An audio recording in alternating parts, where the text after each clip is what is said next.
Ay, sí, puesto uno. Muy buenas tardes, sean todos bienvenidos a esta cuarta y última videoconferencia jurídica del curso Derecho Penitenciario que forma parte del programa de formación continua en garantías penitenciarias dirigido a jueces, secretarios, ayudantes judiciales, fiscales, secretarios, asistentes de fiscalía y defensores públicos.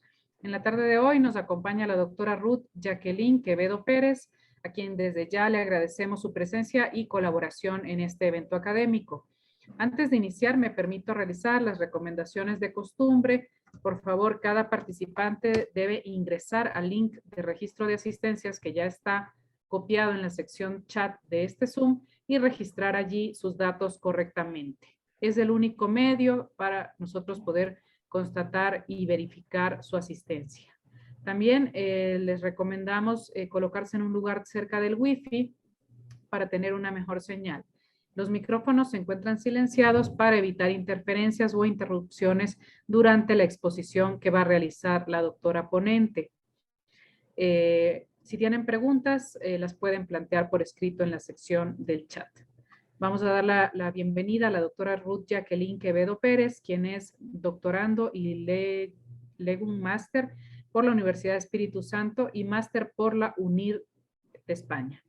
Abogado por la Universidad de Guayaquil, docente de posgrado en la Universidad Estatal Península de Santa Elena, docente en la Escuela de la Función Judicial, también ha sido docente en la Universidad de Guayaquil y actualmente es jueza de la Unidad Judicial Penal Norte 1 de Guayaquil. La doctora nos hablará en la tarde de hoy sobre la relación del derecho penitenciario con el derecho constitucional. Bienvenida, doctora, tiene usted la palabra. Buenas tardes con todos. Muchas gracias por la invitación de la Escuela de la Función Judicial. Efectivamente, he sido invitada por parte de la escuela a fin de que comparta comparta conocimientos en cuanto al derecho penitenciario con relación al derecho constitucional, derecho penal, con los derechos humanos, asimismo con el derecho procesal.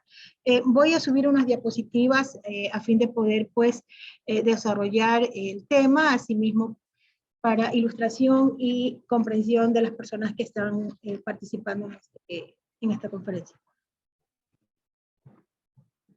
Gracias, doctora. Ya puede usted compartir pantalla en el icono de compartir pantalla que está en la parte inferior de la pantalla, en el centro. Gracias. Gracias. ¿Pueden observar, pueden ver las diapositivas? No, doctora, todavía no podemos visualizar. Okay.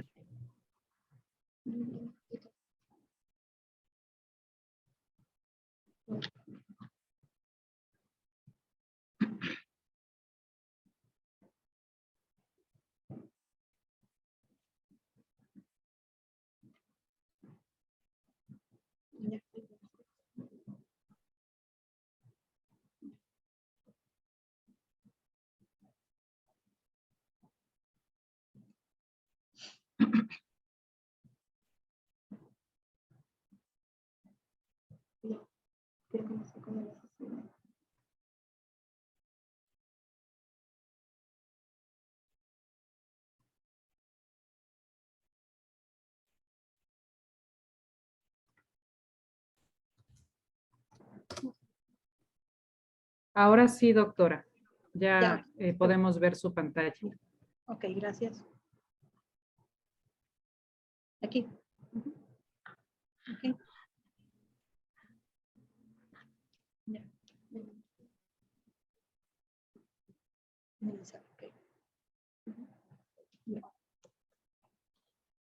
Aquí. ¿Ya?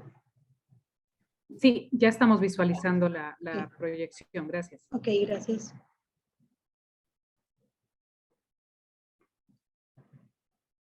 Bueno, se está cargando el... Ya. ¿Ahora quiero verla yo? Ah, ya.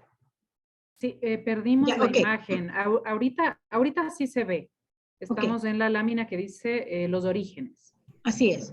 Efectivamente. Ya está bien, gracias. Efectivamente, para hablar sobre el derecho penitenciario tendríamos que remontarnos a los orígenes. ¿Cómo se origina este derecho penitenciario? Si bien es cierto, pues desde los inicios en Inglaterra. Nosotros conocemos que en este país, pues, con leyes anglosajonas es donde se da inicio a este derecho penitenciario en los siglos XV y XVI. Estas cárceles eran llamadas casas de corrección y eran donde ingresaban personas pues que por lo general se dedicaban a la mendicidad o no tenían familias. Con este propósito, pues, a fin de evitar la mayor cantidad de indigentes en las calles, pues en Inglaterra se crean estas casas de acogida con el fin de que estas personas permanezcan en estos lugares. Posteriormente, pues, a medida que fue desarrollándose el derecho, igualmente se suscitaron problemas sociales en este país y se empezaron a crear cárceles o lugares de aseguramientos. Los grandes terratenientes tenían en sus casas estas casas estos lugares, y tenían ahí a sus contrincantes, por decirlo así, o personas con las que tenían problemas. No estaba estructurado, no estaba así debidamente delimitado, o no estaba legalizado estas acciones que realizaban estos terratenientes, sino que más bien pues tenían, conforme al estado de ese tiempo, pues las personas que tenían poder o tenían poder económico o político eran las personas pues que tenían estos lugares de aseguramiento o casas de corrección. Posteriormente fue desarrollándose el derecho penitenciario hasta el punto de que en estos lugares pues empezaron a obligar a estas personas privadas o retenidas a realizar trabajos forzados, obviamente, y posteriormente con el desarrollo del derecho e incluso es de conocimiento general pues que el habeas corpus se origina en Inglaterra. Es la primera vez pues en el estado feudal es donde las personas que se encontraban ilegalmente detenidas pues solicitaban al rey que sean escuchados, y de ahí proviene pues que o se deriva que en nuestro país, hace mucho tiempo atrás, pues el habeas corpus lo resolvió el municipio, porque de ahí proviene esta institución jurídica, y asimismo de ahí se derivan pues estas casas de corrección, y se derivan los actos provenientes de las personas que se encontraban en estas casas de protección. Posteriormente, como ya manifesté, pues el trabajo forzado era obligatorio, era necesario para buscar la incorporación de estas personas que se encontraban privadas o se encontraban que su derecho a la libertad se encontraba limitado. Con el único propósito, supuestamente, este trabajo forzado era de corregir y de enseñar un oficio a las personas que se encontraban internos en estas cárceles o casas llamadas así. Pero en sí, nosotros podemos analizar o determinar de que efectivamente eran ya las primeras prisiones que se daban o que se dieron en este siglo XV y XVI en Inglaterra. Posteriormente vino el hecho de las custodias, que estas personas debían ser custodiadas, y ya en este caso de las custodias llegó a tener una acción más formal, por decirlo así, ¿verdad? Más formal en el sentido que las personas que se encontraban privadas de libertad tenían que no solamente cumplir con el trabajo forzado, sino que también pues eran obligados a ciertos actos, eran llevados eran vendidos, o en su caso pues eran utilizados para actividades que no correspondían o vulneraban sus derechos. Por esta razón pues empezó a desarrollarse este derecho penitenciario con el fin pues de que estas personas gozaran hasta ese momento de ciertos derechos, pero en sí las características principales eran de que se los obligaba a trabajar a fin de que se corrigieran o con el propósito de enseñarles un oficio.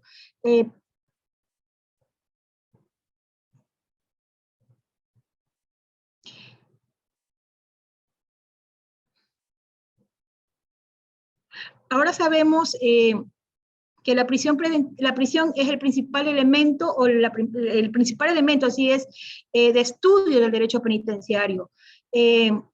Sabemos pues que la prisión causa ciertos efectos, no solamente sociales, sino también efectos al Estado, ¿no? Sabemos pues, tenemos como es de conocimiento público los problemas que existen en nuestras cárceles. El hacinamiento produce no solo problemas sociales, sino que también ha generado y genera en el Estado gastos, pero es porque no existe una verdadera política pública que permita que estas personas sean reinsertadas a la sociedad. Es lo que pasaba en esos tiempos. El Estado empezó a comprender pues que existían graves efectos sobre el condenado, teniendo en cuenta que las penas en esos tiempos pues no eran penas pequeñas, sino más bien eran incluso en ciertos países condenados a muerte, violentándose de esta manera pues su derecho humano, y muchas veces estas personas eran privadas ilegalmente, o sea, se vulneraba el derecho a la libertad. Entiéndase también pues por la historia, por los antecedentes que se han dado y que es de conocimiento público, pues que la privación de libertad tiene ciertos orígenes y también tiene muchas consecuencias, no solamente en problemas sociales, sino que también al Estado.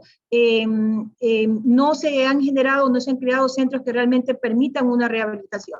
Pero en Europa el derecho penitenciario se ha desarrollado de una mejor manera, que lo que intenta en estos países es de que la privación de libertad o las penas privativas de libertad, que es donde se genera el derecho penitenciario, que es desde el momento que se genera el derecho penitenciario, porque una vez que una persona recibe una pena, pues inmediatamente pasa al juez de garantías penitenciarias para que conozca el cumplimiento de la pena.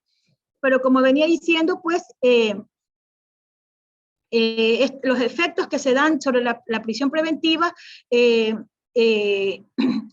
se ha desarrollado a través de los tiempos de diferentes maneras. Como manifesté, en ciertos estados, pues, se ejecutaba a la persona que cometía algún ilícito, o en su caso, pues, eran vendidas estas personas o eran sometidos a trabajos forzados. Esto es en sí la problemática específica del derecho penitenciario. El concepto de derecho penitenciario.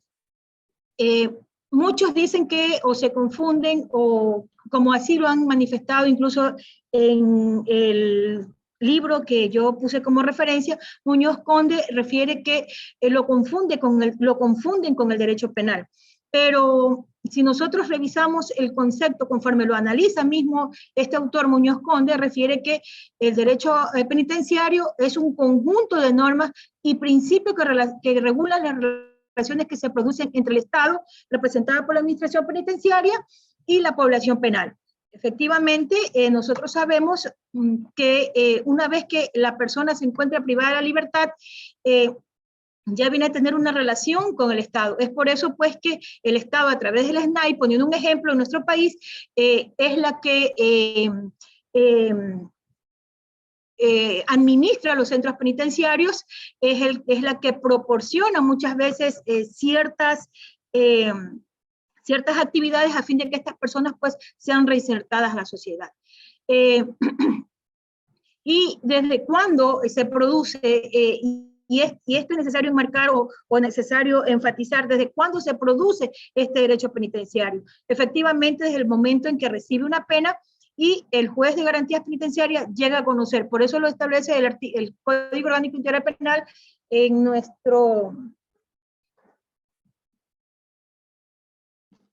en el artículo 609, si no me equivoco, que establece cuál es la función del juez de garantías penitenciarias.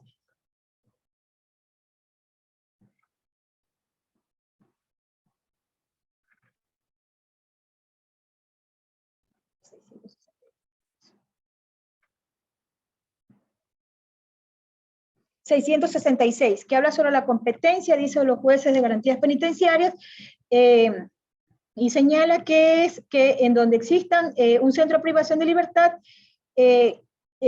habrá por lo menos un juzgado de garantías penitenciarias, y lo que se encarga de este juez de garantías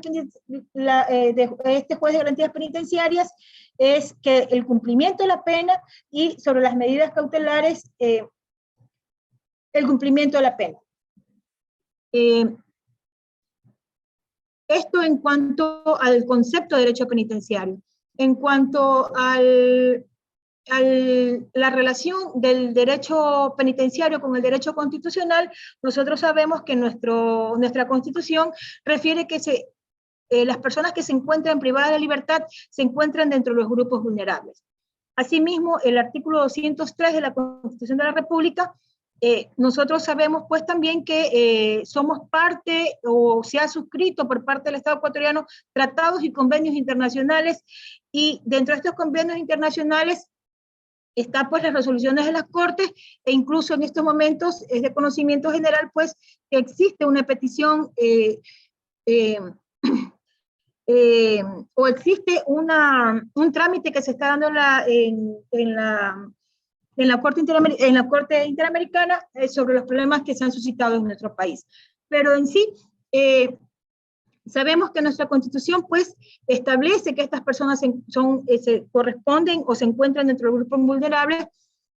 Asimismo, determina que estas personas, en el momento que se restringe la libertad, estas personas privadas de la libertad, o como se llaman, personas en conflicto con la ley penal, al ser parte de los grupos vulnerables, pues ellos tienen derechos que el Estado debe garantizar.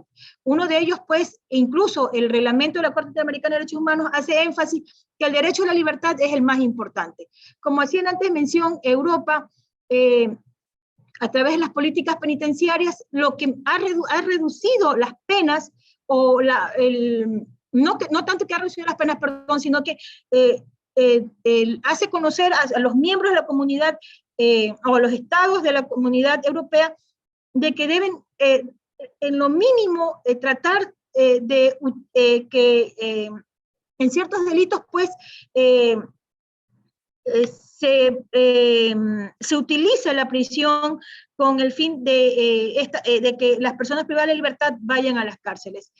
Como manifesté, pues estos son derechos, por el mismo hecho que se restringe el derecho a la libertad, ¿verdad? Los tratados y convenios internacionales protegen este derecho a la libertad, y la prisión preventiva, como es restrictiva a libertad, pues estos tratados y convenios internacionales protegen estos derechos con el único propósito, pues, de que todo hombre o todo ser humano pueda en libertad cumplir una pena. Asimismo, esta persona pues goce de los otros derechos que se encuentran adheridos a la libertad. Por esta razón, como ya manifesté, nuestra Constitución protege los derechos de las personas privadas de la libertad a través de ciertas garantías, como es, por ejemplo, el hecho de que pueda en cualquier momento acceder a un beneficio penitenciario a través de los diferentes regímenes. Esta es la relación que tiene el derecho penitenciario con el derecho constitucional. Como dije, como manifesté, se encuentra enmarcado claramente en lo que establece el artículo 35 de la Constitución de la República del Ecuador. Esto es, que se consideran como parte de los grupos vulnerables, y consecuentemente, como ya manifesté, pues, deben garantizarse el derecho a las personas que se encuentran privadas de la libertad. El derecho penitenciario y los derechos humanos. Efectivamente, el derecho a la libertad es un derecho inherente de todo ser humano. Por esta razón, las Cortes, tanto europeas como o los diferentes sistemas de protección, han generado ciertas sentencias, han generado ciertos convenios con el fin de que las personas, que las penas sean modificadas en ciertos delitos, a fin de que no se restrinja tanto el derecho a la libertad. intenta, a través de los tratados y convenios internacionales, lo que ha señalado las diferentes cortes es que las personas que se encuentran en conflicto con la ley penal se resocialicen, traten de ser insertadas o en lo mínimo cumplan una pena privativa de la libertad. Como manifesté, existe la Corte Interamericana de Derechos Humanos ha creado un sinnúmero de reglamentos y uno de los, ha creado o ha,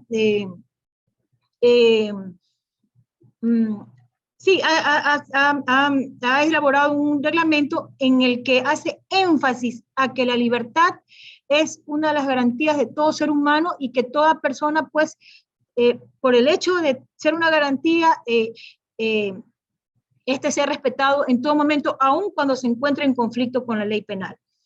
Es así, pues, que la Corte ha señalado que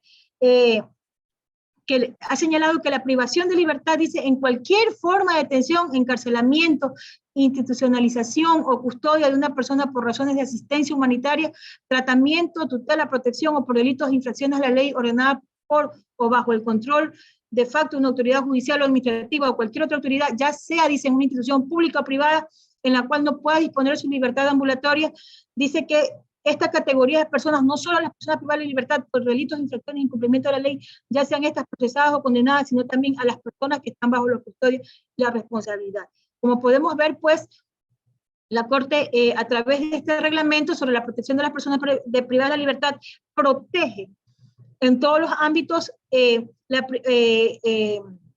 a la persona que se encuentra privada de la libertad y le da esta categoría. Esta categoría, por eso es que nuestra Constitución recoge esta categoría que se encuentran dentro de los grupos vulnerables. Asimismo,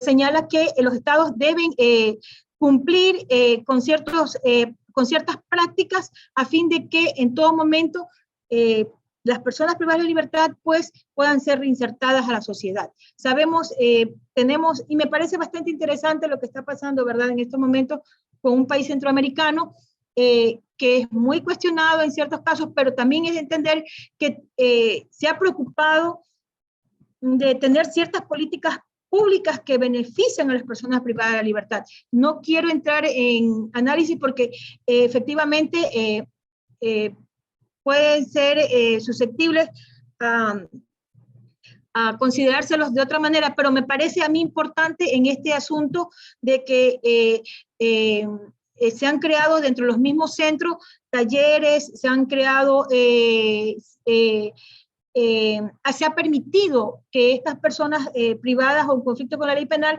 reciban un tratamiento humano a través del trabajo, a través de la reinserción, a través de proyectos que lo ayudan a reinsertarse a nuestra sociedad.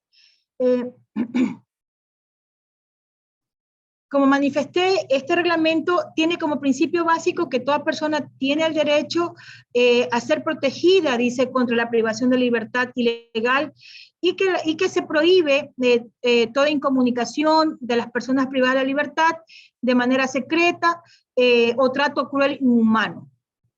Es decir que sobre este principio básico tendríamos que poner o relacionarlo con lo que pasa en nuestras cárceles, ¿verdad? Si realmente, teniendo en cuenta que nosotros somos parte de estos convenios y estamos obligados a que el Estado, pues, cumpla estas resoluciones de la Corte Interamericana de Derechos Humanos, por esta razón, pues, nosotros debemos analizar estos principios básicos y sabemos, pues, que los tratados y convenios internacionales son principios de hacer del Estado ecuatoriano a favor de las personas que se encuentran privadas de la libertad. Perdón, retrocedí, ¿me puedes ayudar? Se me fue la... El derecho penitenciario y la criminología. Bueno, sobre esto de la criminología, pues nosotros sabemos que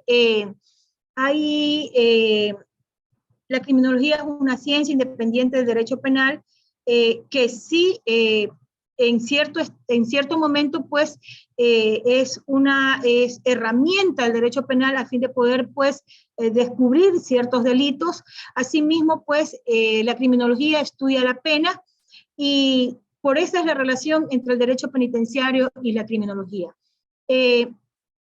Dentro de lo que yo pude investigar, en ciertos países, pues, existe una legislación comparada que hace sus debidas distinciones, más en ciertos países, pues no, consideran que el derecho penitenciario o la criminología es parte del derecho penitenciario cuando no es así.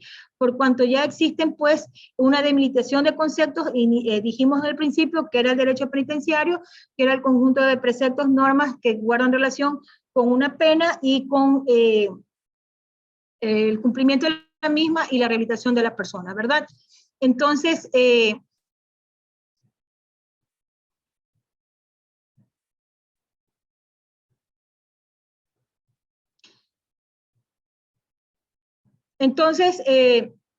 tenemos que se unen ciertas ciencias como la sociología con la criminología o con la criminología penitenciaria con el fin de poder determinar este asunto, pues, de la pena en sí. Nosotros sabemos los tipos de penas que existen. Habíamos dicho, pues, que tanto en Europa como en ciertos países latinoamericanos, no en todos, se hace una gran distinción, ¿verdad? El derecho penitenciario con el derecho penal. Muchos abogados, muchos administradores de justicia consideran de que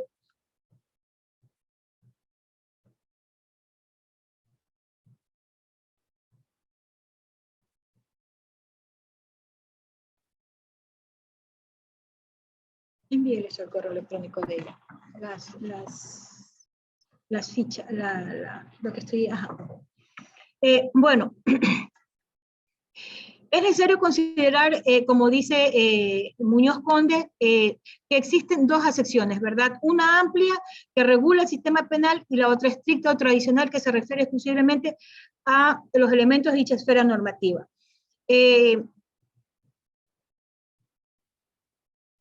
Asimismo, Pradel dice que entiende que es un conjunto de normas que se debe entender, incluido el derecho penal en general. Pero en sí existe ya una distinción. Esto debemos entender que incluso el Código Orgánico Integral Penal, nuestro Código Orgánico Integral Penal, pues, tiene un capítulo especial sobre el derecho penitenciario, el mismo que se encuentra, como ya hice referencia, desde el artículo 666 y siguientes del Código Orgánico Integral Penal.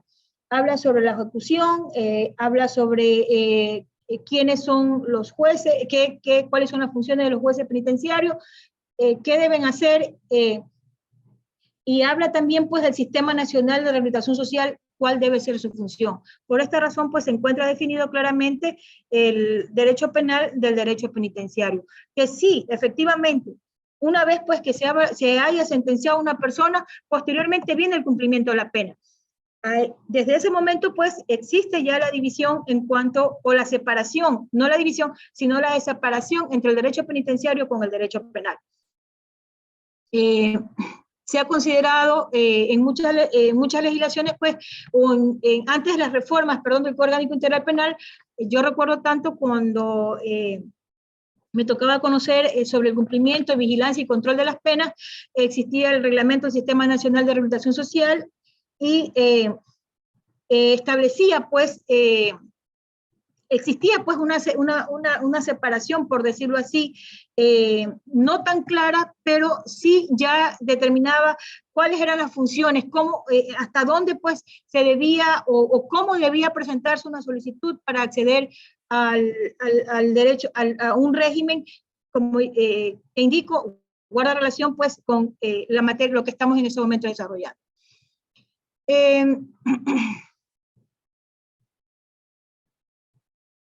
Nos falta algo más. Con el derecho procesal.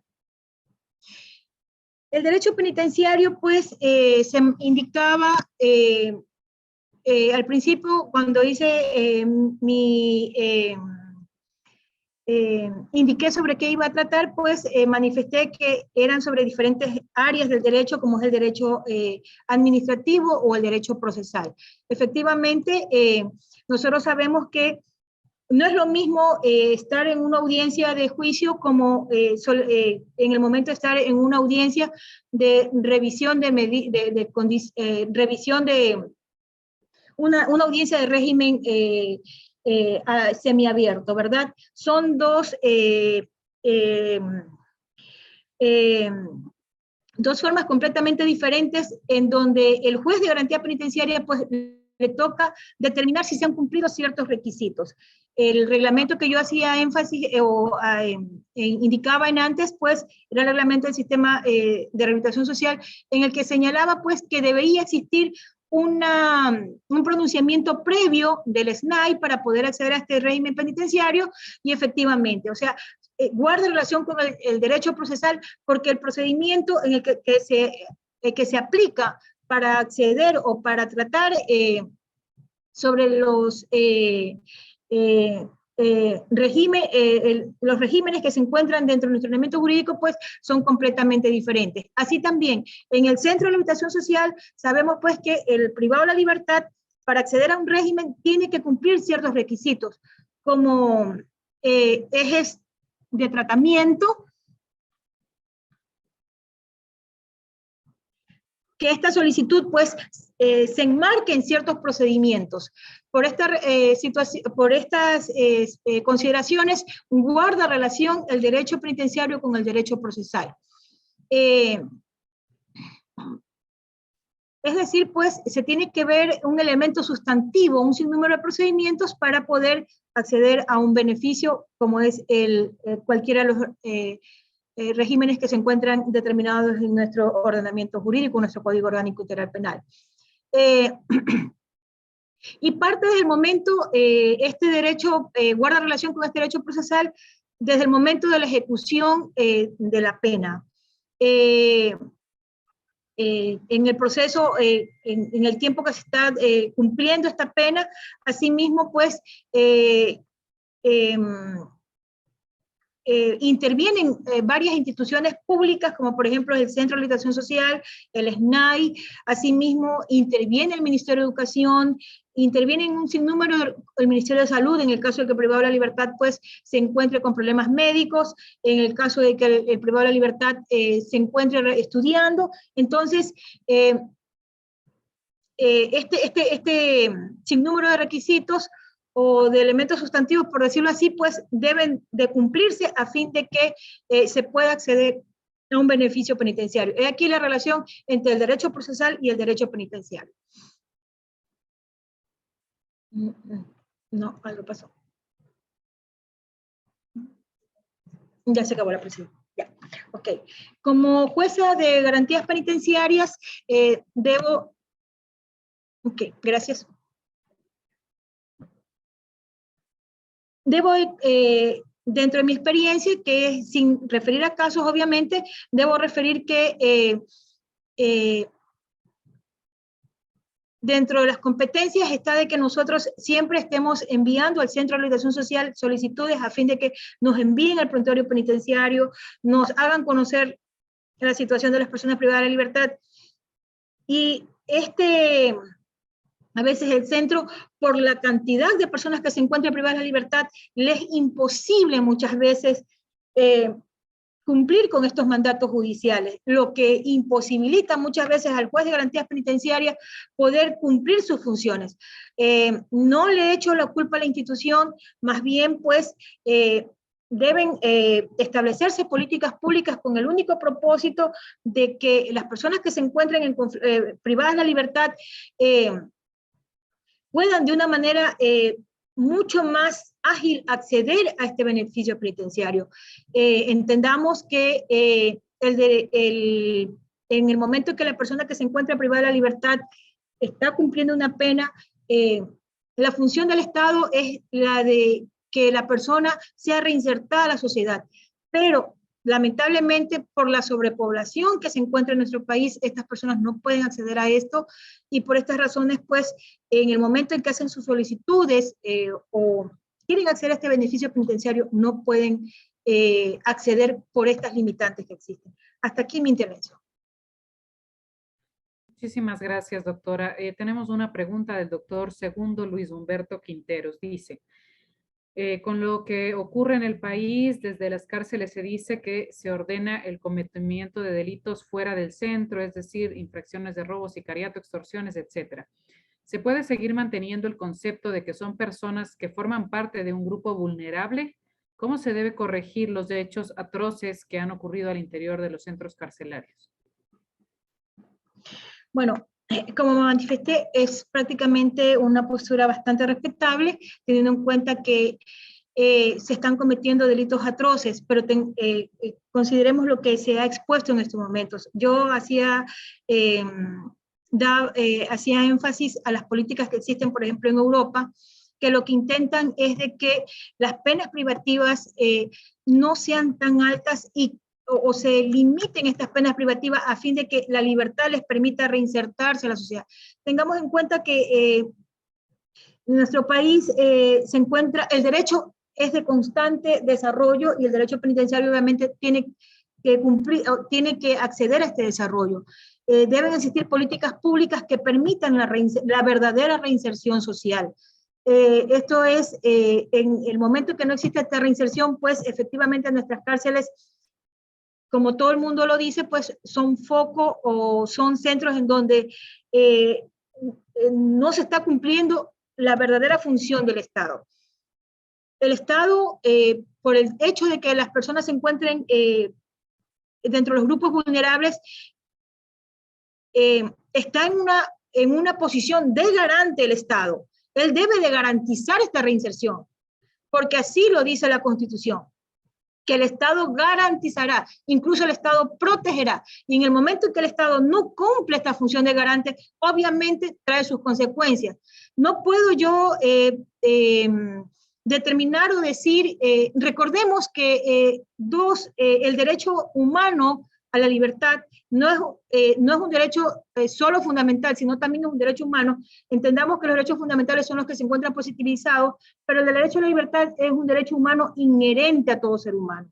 Y esta persona tiene el derecho a ser reintegrada, pero lamentablemente el Estado no cumple esta función de garante. Por estas consideraciones, sin entrar en más contenido, por decirlo así, porque me está solicitando el compañero cómo se debe corregir. Y como ya manifesté, se corrigen estos actos o el problema que se está suscitando en nuestras cárceles cuando el Estado cumpla su verdadera función de garante. Muchísimas gracias, doctora. Desde la Escuela de la Función Judicial agradecemos a la doctora Ruth Jacqueline Quevedo Pérez por sus valiosos aportes y la ejecución de la ponencia del día de hoy.